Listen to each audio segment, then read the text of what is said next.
Greetings and welcome to Mount Olympus. I am Hercules Invictus, and today on Living Mythology, I'm proud to bring you Brian's Drive-In Theater with the one, the only Brian J. Walker. Greetings, Brian. How are you? I'm well tonight, Hercules. How are you doing? Amazed at what you have planned for us and really looking forward to it.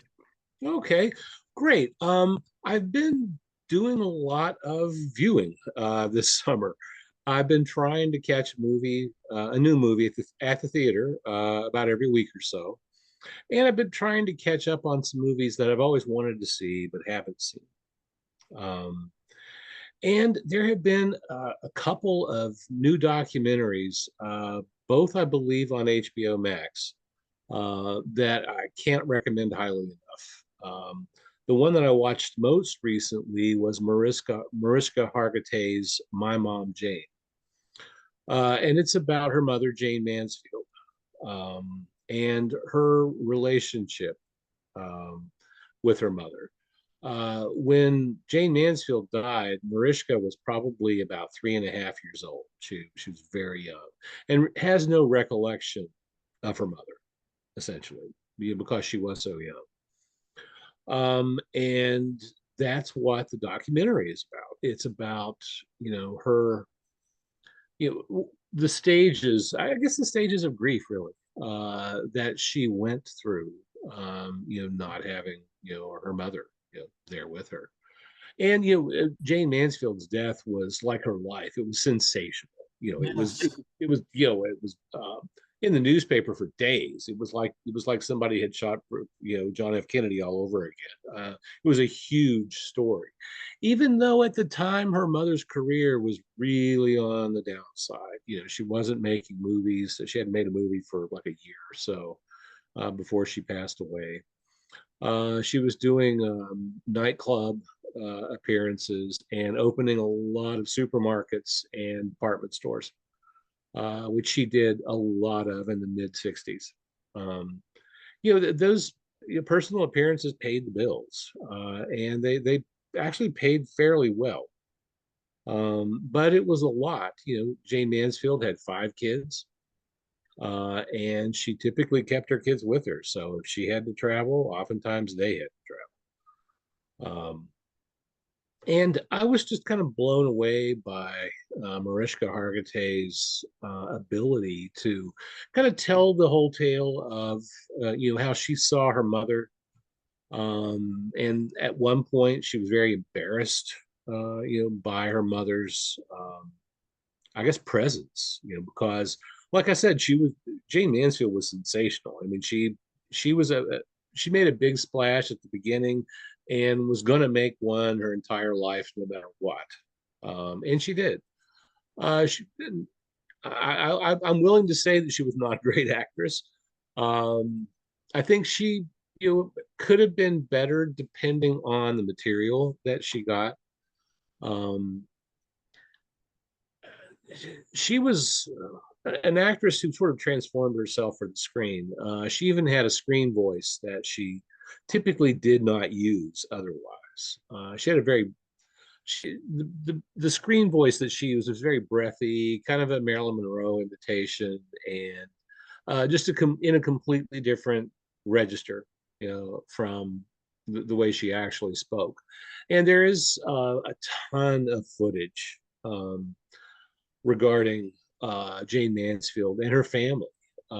Seemingly hours and hours of available footage, and behind the scenes stuff of just her with her kids. And she had, like I said, she had 5 kids, so she had that's a lot of children. She had her first one at I think 16, and she had her last one 18 months before she died in the car wreck. There in Mississippi. Well, that was very controversial too because of her associations with the Church of Satan, if I remember correctly. And then her head was And chopped off, I believe, during the accident, which was very, well, 2 things: her head was not, she was not decapitated in the accident. Um, and she did do like a photo op with Anton LaVey, um, but to tell you the truth, I think that smacked of just sort of a publicity stunt, just a way to keep your name in the papers. I don't think she had any great connection there. Okay, because that was those were the legends that I remember Mhm. hearing. Well, I'm going to tell a couple of terrible things about myself. When I was a teenager, I've been a big Jane Mansfield fan, since I was a kid. So when I was a teenager, my mother and I had taken a vacation, and there happened to be a car museum there that had this sensational placard that said "See Jane Mansfield's death car," and it said "See Bonnie and Clyde's death car." So I, of course, I went to the museum, and indeed, they had what I believe was the car that Jane Mansfield was in when she, uh, died in that wreck. It sure did look like it. It was a 65 or a 66 Buick Electra 225. And it was very similar to the one my grandparents had. My grandparents had a green 66 Electra, and this was a silver one. So there was that morbid curiosity, and the car was a mess. The roof was sheared off of it. One of the reasons why people think that Jane Mansfield was decapitated is that there are gobs of photos on the internet of the accident scene. Way too many, to tell you the truth. And there is a clump of hair. I think it's either on the hood or the car or immediately in front of the car. I can't quite remember which. And that's what led to the rumor or that she had been decapitated. But in all honesty, she wore lots of falls. She had lots of wigs, and because it was she had huge. If you see any pictures of her from let's say 1966 or 1967, she had a huge hair, but it couldn't have possibly have all been hers. I think it was just a series of wigs.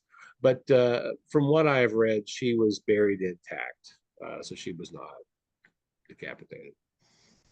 Good. Um, That but and sounds an unpleasant rumor. well the documentary, My Mom Jane, she puts a lot of the rumors about her mother to rest. Um, and it's just so well done. She talks to all of her siblings. She was not raised with her youngest brother because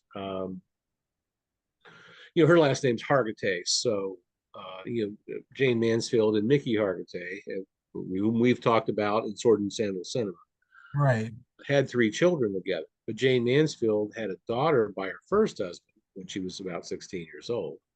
And then after she and Mickey Hargitay got divorced, she had a son by Matt Simber, who was a low budget movie director.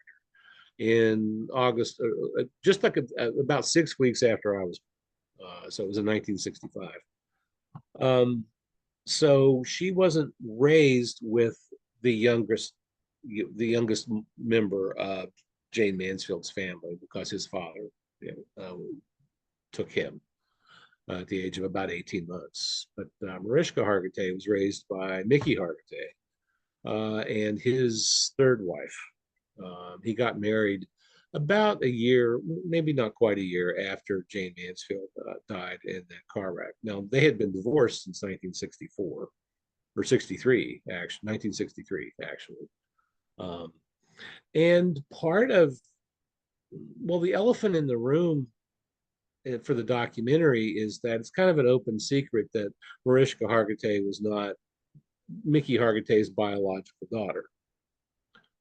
And she addresses all of that, and then she brings on the man who was actually her father. His name is Nelson Sardelli.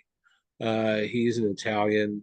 Um, he was a singer, nightclub performer, and he had some success. It wasn't a huge, household name, but he had some success as a singer.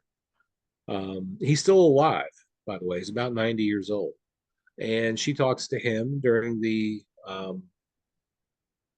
documentary, and you you freely admits that although Mickey Hargitay you raised her and by all accounts was a terrific guy, a good father, a great human being, but she was not his biological daughter.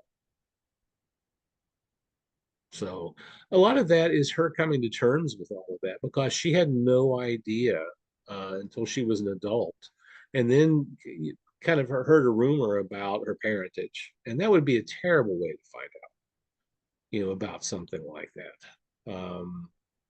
Just to have somebody state it to you matter of factly when you had no idea, about something like that would throw you for a loop, I think. Um, Definitely. and I cannot recommend it highly enough. Right now, I think the only way you can see it is on the HBO Max streaming app. Um, that is the app that we have been watching the most, because it's got just, for us anyway, it has the content that we've been looking for. We have other apps though. I also watched. Were you ever a Pee Wee Herman fan, or did you? Yes.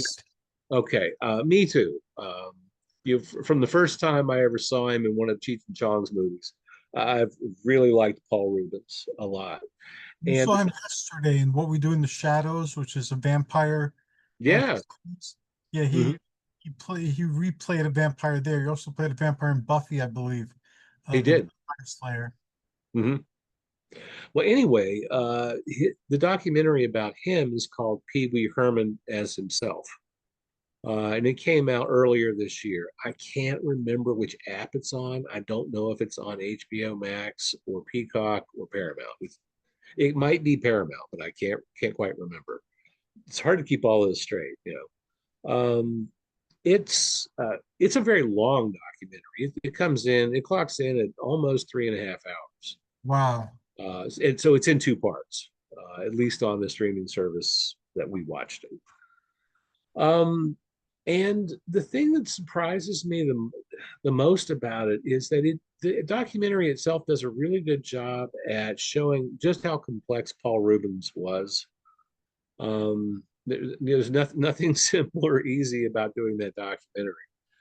Um, After he had a bout with cancer, he sat down with a crew, and then kind of wanted to tell his own story. And I guess he probably knew that he wasn't looking good. Maybe he didn't have a whole lot of time left. And he sat for the documentary. There's a lot of the footage of Paul Rubens from when he was an infant. Wow.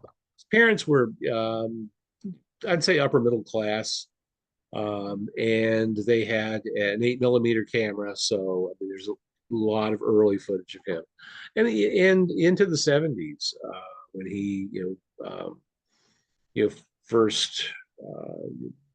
Even before he got with the Groundlings, really, there's a lot of footage of him. So it's one of the reasons why I think it's so long. But just incredibly well done. And I don't want to say a whole lot about it because I don't want to add any spoilers. I will say this though. I mean, he Paul Rubens was gay and lived a very out gay lifestyle until the character Pee Wee Herman started getting popular in the early 80s, and it sort of forced him back in the closet, and that's where he stayed until he died. Oh, uh, he died? I'm sorry to hear that. Pee Wee Herman, yeah, he died a couple of years ago. I Oh, I'm think sorry to hear 20, that. 2023 he had cancer. I thought he was still around. We were watching What We Do in the Shadows, and he was the episode yesterday that we watched, and I didn't associate it with him having passed on. I thought he was still around somewhere. No, and sadly he passed away a couple of years ago. um Anyway, well, and the thing that hit me too watching that documentary, because he was one of the groundlings, and the groundlings, at least the ones that he came up with in the 70s and 80s, um, well, actually the 1970s, a lot of those people have passed on too. Phil Hartman, from Saturday Night Live, is one of them. He passed away. Well, his wife murdered him, and then she turned the gun on herself, back in the late 90s. John Paragon, who played John B. the Genie, um, passed away, I think 3 or 4 years ago. He had a serious alcohol problem, and I'm not really sure what the cause of death there was, but I would imagine that maybe alcohol had something to do with it. Edie McClurg was one of the groundlings. She's in Ferris Bueller's Day Off. She's even in the original Carrie, the Brian De Palma Carrie. She's one of the teenagers, even though she's about 30 years old in chronologically, that is, in the movie. But she's supposed to be about 17 or so. She is still alive, but apparently she has Alzheimer's. Lynn Marie Stewart, who was Miss Yvonne on Pee Wee's Playhouse, she died, I think, last year. So a lot of these people have passed on. It kind of made me a little melancholy because that's kind of cut my teeth, on movies and comedy with a lot of those people, and just to see that they're gone now, kind of unsettling, I suppose. Well, they left a mark, and their He did. passage in this world was noted and remembered. That's true, and I guess that's all anybody can hope for. Um, it's odd to see, to watch the people you come to count on for entertainment. It's odd to see them pass away, and then there's not a whole lot around, to replace it, unfortunately, because uh, the TV and the movies as we knew them are either gone or going away pretty quickly. It's all being replaced by something else, and I, in some ways it's good, in some ways it's bad. Yeah, definitely. Even you're talking about streaming services Mm. and Exactly. rather than channels. You On know, I read an article. I can't remember if it was in Variety. I think it might have been in Variety about the uh, long-term forecast for theaters, and some critics said about 20 years. Um, and it's which means in about 20 years' time, there probably will be very, very few movie theaters. Everything will just come, through streaming. And I don't doubt that I don't know about the timeline there, but I don't doubt that one of these days that's going to be true.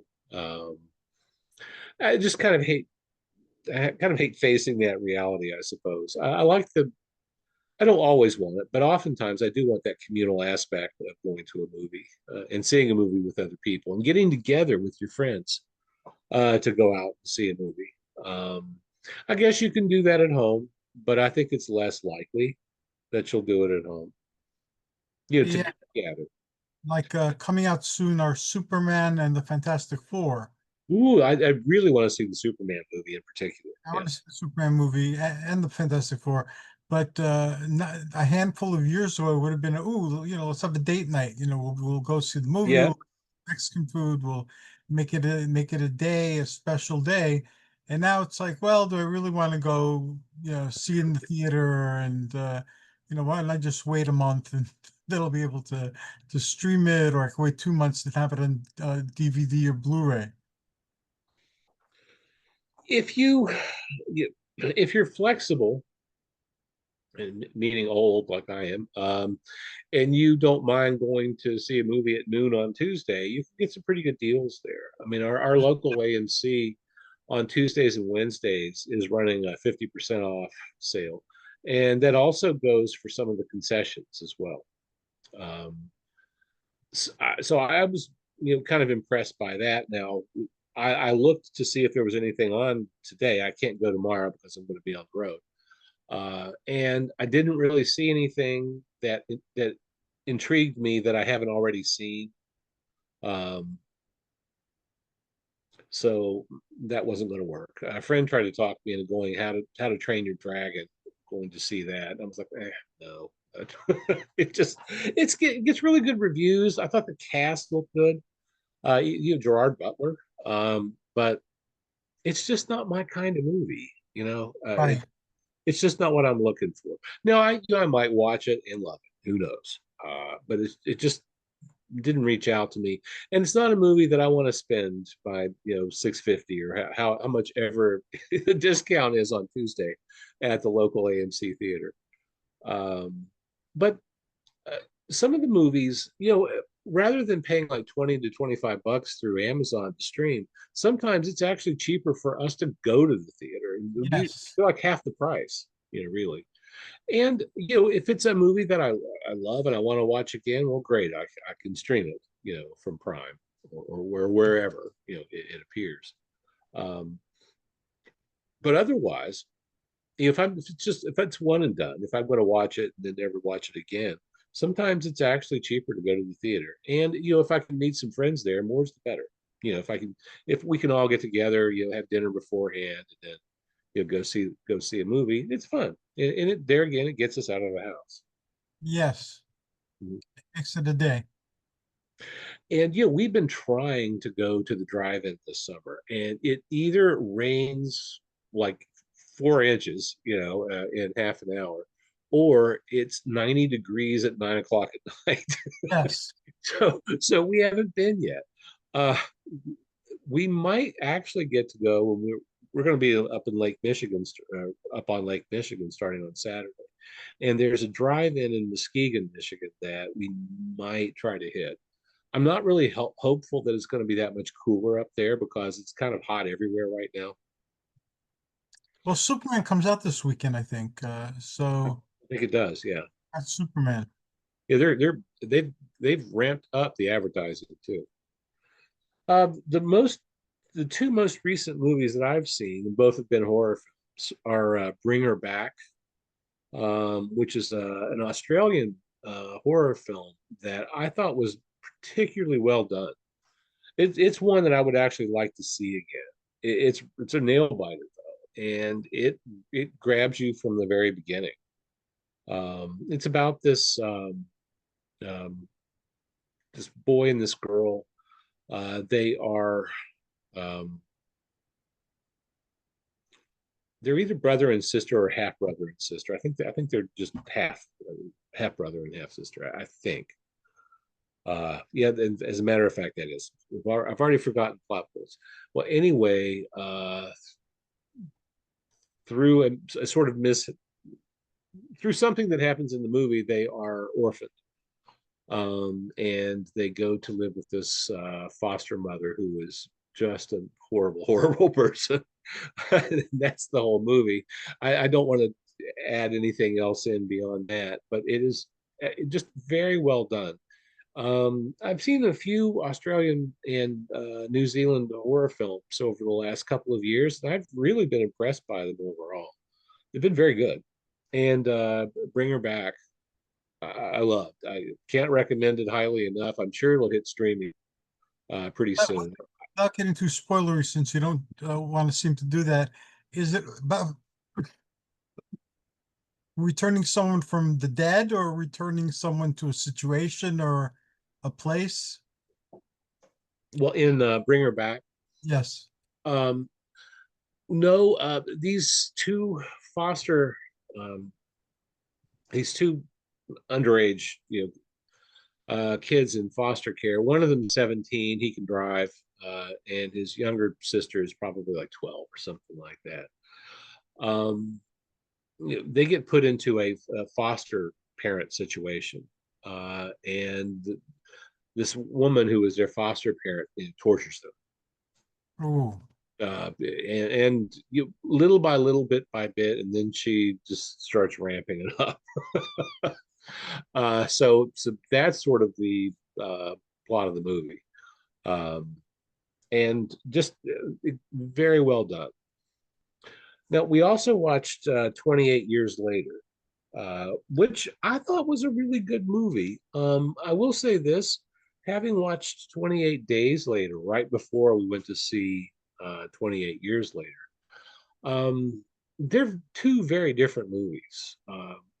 28 Days Later is a lot of gore there. It's a typical traditional horror film, and I like it. It's a good movie.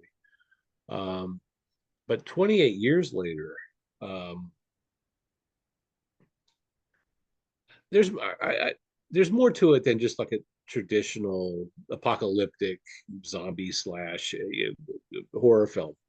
There's a lot more plot to it.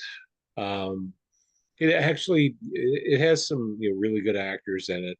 Ray Fiennes is in 28 Years Later, just in a smaller supporting role. But one that I think I would actually watch again. I liked it a lot. I wasn't disappointed that it wasn't like the first movie, but it surprised me when I was watching it. I kept thinking, well, okay, where are the dead bodies? And it wasn't that kind of a horror film. So I would recommend maybe going to see that. I wanted to see the latest Final Destination film because I watched the first one and I really liked it.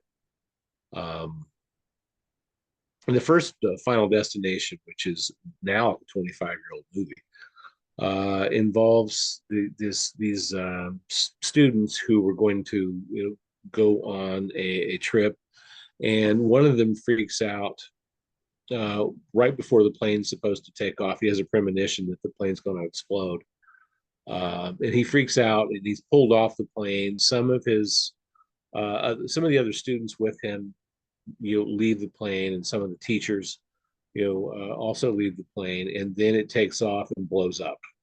um, that's sort of the first 10-15 minutes of Final Destination, and from there it gets more twisted, and I don't know if you've seen Final Destination, but I love the movie. So I don't remember it though. Yeah, I really like the plot of it and how something. I mean, a lot of us have premonitions. They I don't know about you, but most of mine don't come true. I don't think. At least I hope not. Uh, but the original Final Destination movie,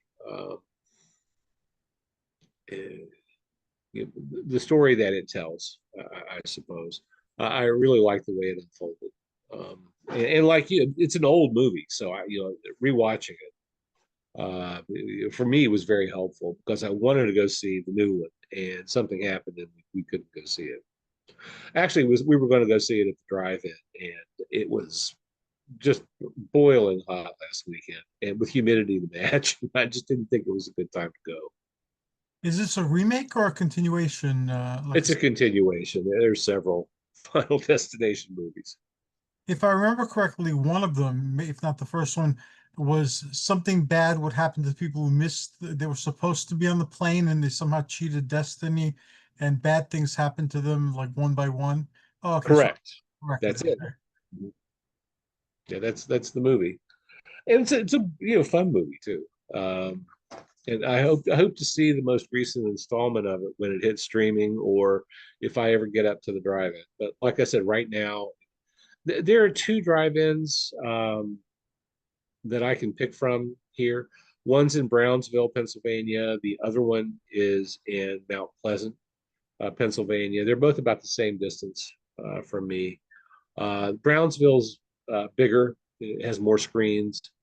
Um, Evergreen is not as big, but it's also not quite as popular as Brownsville, so it's a little easier to get in. Sometimes Brownsville sells out, and uh, if you want, especially on Saturday nights, if you want to go see like one of their more popular screens, such as Lilo and Stitch, for example, you'd better get there early. They open at 7, and if you're not there by 8:15, you might not get in to see the movie that you want to see.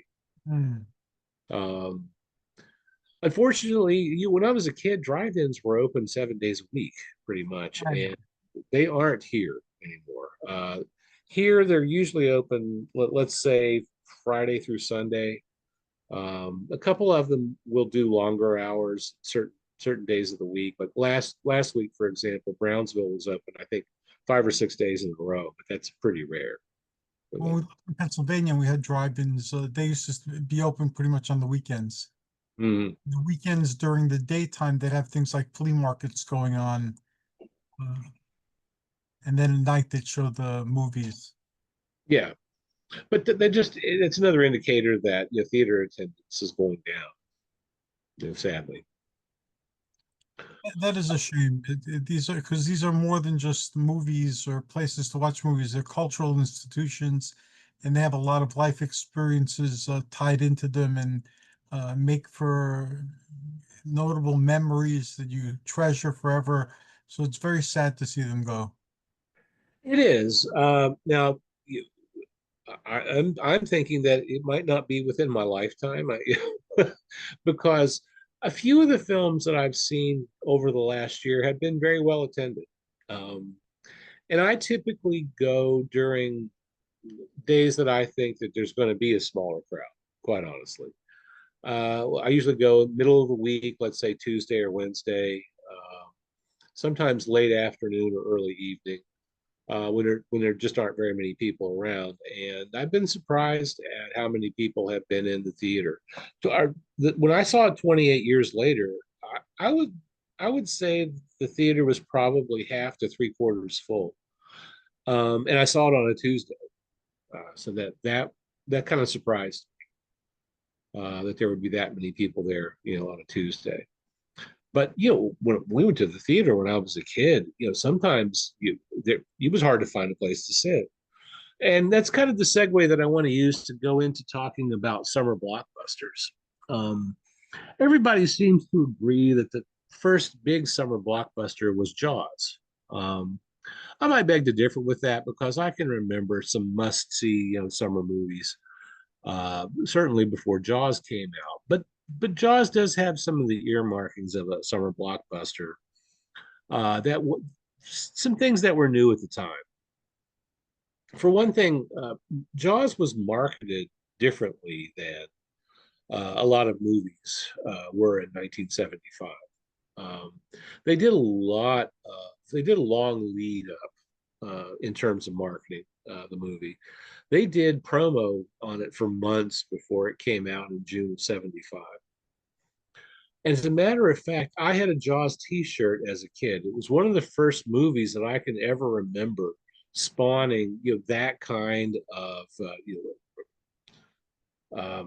what's the word I'm looking for? That kind of product. Uh, Buzz. yeah, well, just having products to sell based on the film.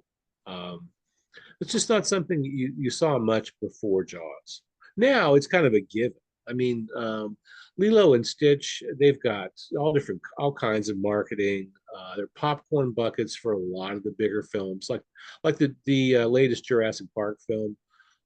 Some of the drive-ins in southwestern Pennsylvania had the popcorn buckets that you can buy to go with the film. And those Uh, are become collector's items very quickly. and people get into fights over them, and they get Yes. very bitter if they don't get one. It's kind of amazing to watch, and they're cute, but they are thin, cheap plastic. I mean, it is bleach bottle plastic. These things aren't made very well at all, but the people go nuts over them and pay an exorbitant amount of money. If you buy a popcorn bucket at Disney, for example, one of the Disney parks, you're looking at between 30 and $60. Right. You The know, Galactus for the Fantastic Four, I saw a picture of a Galactus popcorn. mm-hmm. Galactus's head, a popcorn thing. And if you look at how the thing is made, it's still got plastic flashing all over it that you need to trim off yourself. I mean, just something that costs maybe 30 cents to make. If that much. I don't get the popcorn bucket thing. But that's evidence of really good marketing, though, because if you get people that excited, if you have, if the popcorn bucket that you have associated with your film is that popular or is that wanted, hey, I mean that's great. That just adds, to the success of your film. And that's another thing about summer blockbusters. How they're marketed is so important. Jaws is the first and maybe only the third or fourth film that I've ever seen where we had to buy tickets in advance. So the movie was such a big thing. I think it was only playing in two theaters in our town, both of them were old single theaters, so there were no, a multiplex when I was a kid had what, four theaters. They weren't that big at the time, but you had theaters spread out all over town. You had the drive-ins that were usually a little farther away from town, and they all had different well, they didn't all have different programs, but uh with a movie that was as popular as Jaws, like I said, my dad had to go buy tickets in advance so we could see it. And I think he bought the tickets on a Friday, and we had to wait until the next Wednesday to see it. Yeah, I remember the Jaws phenomenon and waiting to see that and all the hubbub and people weren't going to the beaches. Well, they were going to the beach, but they weren't going in the water, and it was quite a thing. Now, when you and your family traveled when you were a child, if you went on vacation or something like that, did you sometimes take in a movie while you were on vacation? Oh, sure. When We I was did in too. Greece, they used to have traveling people coming through town, like traveling magicians, traveling strongmen who were named Hercules, Samson, or Machiste. Those are the names that they had, and they would do things like throwing sledgehammers up in the air and hitting them with their foreheads when they came down. And they also had movies. There wasn't a movie theater when I was a small kid. They used to project them on the side of buildings or Hmm. houses in the village square. Then later on, an old factory was converted into like a summer theater where they'd show them in there. And this way you could watch a movie when it rained. But yeah, we used to go to Long Island. There were movie theaters. We used to go to the movie theater. So they're very much a part of our vacations. Well, they were of ours too when I was a kid. And one of the summer blockbusters of 1977, I believe, was The Deep. And that was the movie that was one of the movies that we saw that summer when we were on vacation. And I got to tell you, I've rarely been so disappointed in a movie because the marketing hype for The Deep was very reminiscent of Jaws. Um, It was with and Peter Benchley too, if I recall correctly. I think so. But the marketing, like I said, very reminiscent of Jaws. So already, my expectations are up here, right? And Jacqueline Bissett was in it, so wow, a big star. There for 10 or 15 years, she was in every other big picture, including this one, Deep. And I sat there for 2 hours on vacation thinking, gosh, can we go do something else? This thing's awful. Nothing happened in the movie. And by the time something actually does happen, you don't care. It's just, I did not care for that movie at all. And they did try to market it as a summer blockbuster, but I think Star Wars got kind of pushed, a lot of that off the charts there. Star Wars played for months, if not years, and I remember Years. seeing that a dozen times in the theater. But The Deep, I actually, because you disliked the movie so much, I wanted to see what you disliked about it, and I found it in a dollar store, and I purchased it, but I've yet to watch it. It's still sitting in my stack of unwatched DVDs. Oh, it's got talent in it too. And the cinematography is really good at it. So it looked nice on screen, especially the underwater sequences. But you can get that in an IMAX documentary. It just, ooh. Uh, I've hated some movies that I've gone to the theater to see over the years, but I haven't hated many of them as much as I hated The Deep. Now, Ghostbusters for 1980, that was like the big summer movie for 1984, or one of them, and I hated that one too. Well, that one Ugh, I liked. pardon me. That one I like because I spent most of my life ghost busting, I guess. I didn't have the fancy uniform or machinery they had, but I've been investigating the paranormal since I was a teenager. So I went to see that and I liked it for that reason. Well, but that's the reason I didn't like it, because Okay. that I wanted to see so much more than what they gave. They gave me Casper in the Friendly Ghost. I wanted to see so much more than that. And I, to tell you the truth, in every incarnation, Ghostbusters just doesn't work. For me anyway. I hated the first movie, but I'm not gonna. Well, actually, I did see the second one, and it was somehow worse than the first one. I don't know how they managed that one, but they did. Bill Murray, I know I've complained about this before, but Bill Murray's performance is shockingly bad. It's just, oh, just, no, I can't do it. It's just not, oh. And there again, a movie doesn't have to be good to be a blockbuster. Yeah. And Ghostbusters is a really good example of that.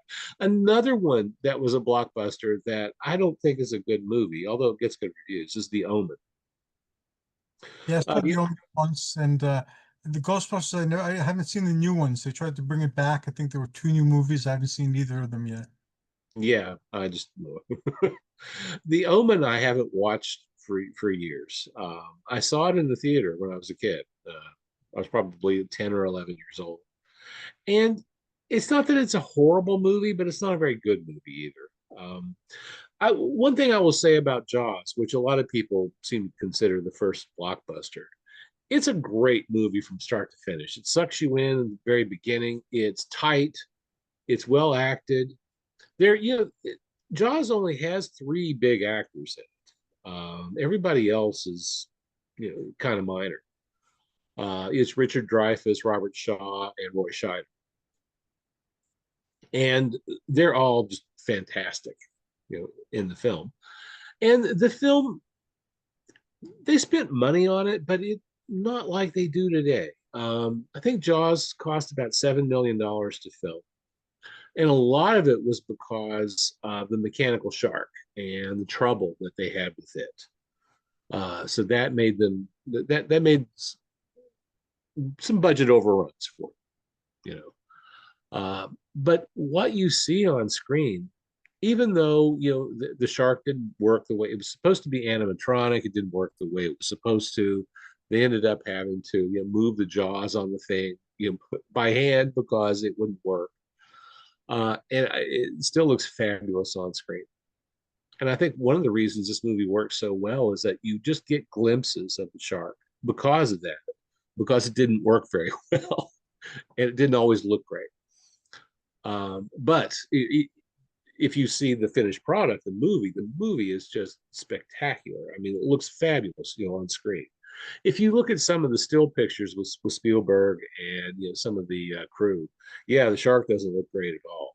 But on camera, it's just gangbusters. It's a fantastic movie. And when you've got a movie that kind of raises your expectations that much, that really is everything that the producer sold it as, you want the next blockbuster to be that good too. Right. And not that The Omen was a bad movie, but it wasn't, in Jaws. Now with Star Wars, even though it's not my cup of tea, I can see where, okay, you've got a fantastic cast, a great director, you've got the sets that look amazing for 1977 standards. So that one, and it was a bigger budget movie. I think that was about 12 million for the original Star Wars. Back then, that was a lot of money, for a film. These days, they're what, like 150, way more expensive now. One the summer blockbuster that I probably watched the most at the theater, believe it or not, was probably Grease. And I would have been, I don't know, 13 or 14 years old. I think it came out 78. And Greg, by the way, hates Grease. He thinks it's the worst film he's ever seen. I loved it at the time. I think it's fantastic. And it's kind of, it's a goofy movie, yeah, but it had some good musical sequences in it. John Travolta and Olivia John became, you know, they were already well known before that, but they became even bigger stars after the film came out. I remember John Travolta from Welcome Back, Cotter. That's how I became aware of him. And then Grease came out, and Well, Saturday Night Fever before that. That oh, was okay, Silent Fever, yes.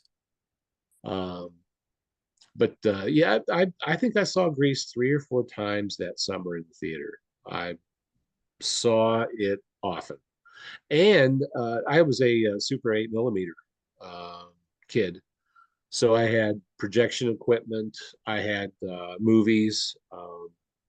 Had a nice screen. It's some decent stuff. And I had a digest version of Grease. It was about 20 minutes long, just selected edits from the whole movie. It was enough to give you an idea as to what the movie was about. So it kind of gave you an overview in about a quarter of the time. I did like Grease a lot, but I'll confess I don't think I have seen it since the late 70s. I don't.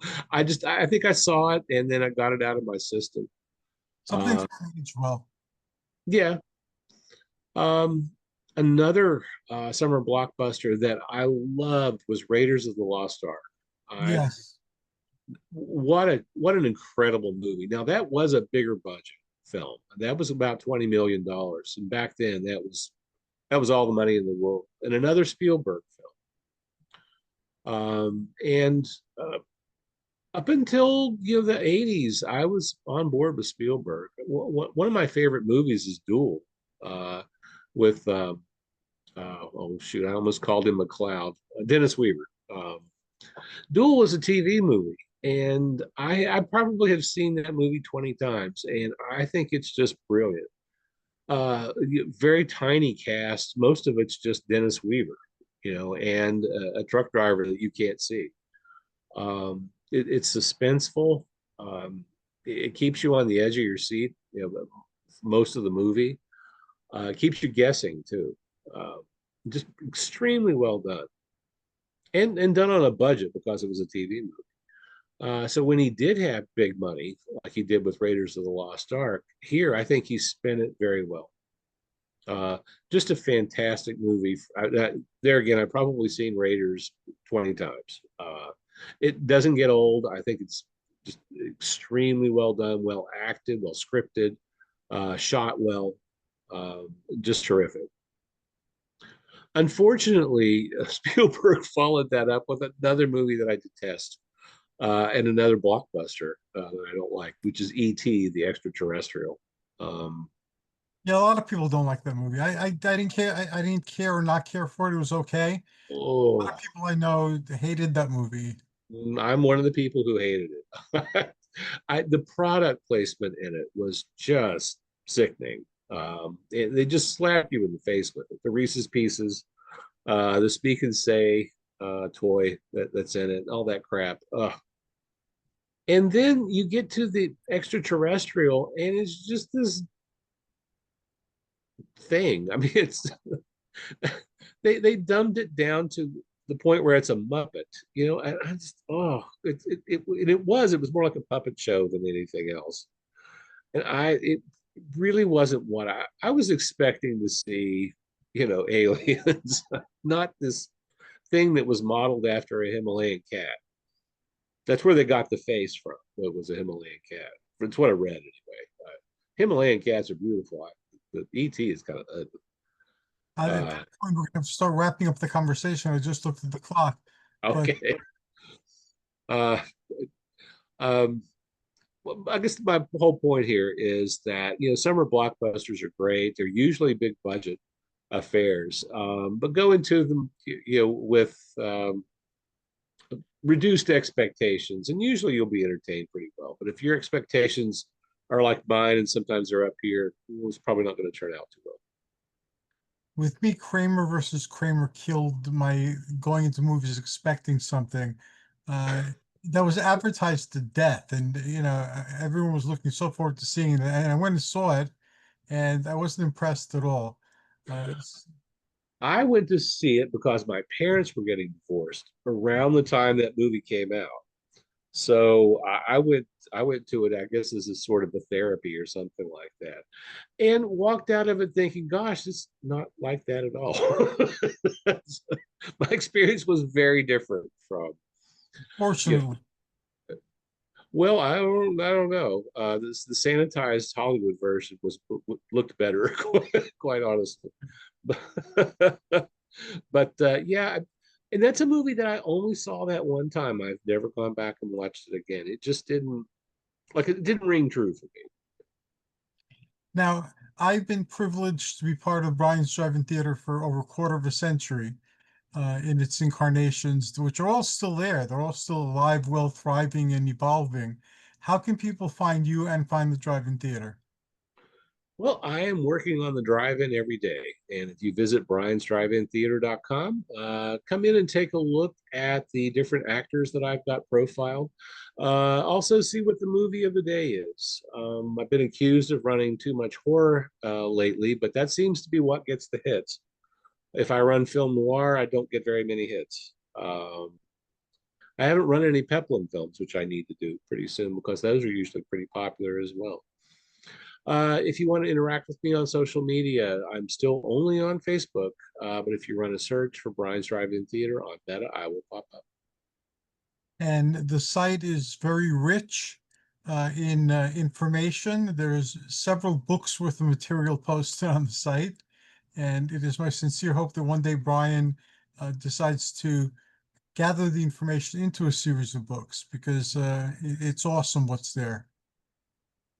And you know, that's not such a bad idea. So hopefully we will see that happen. I hope so. Well, thank you, Brian. Always a pleasure speaking with you. Say hi to Greg I'll and do look that. forward to our next conversation. Have a wonderful evening and joyous journeys on your many travels and adventures. Thank you, Hercules. We'll talk soon.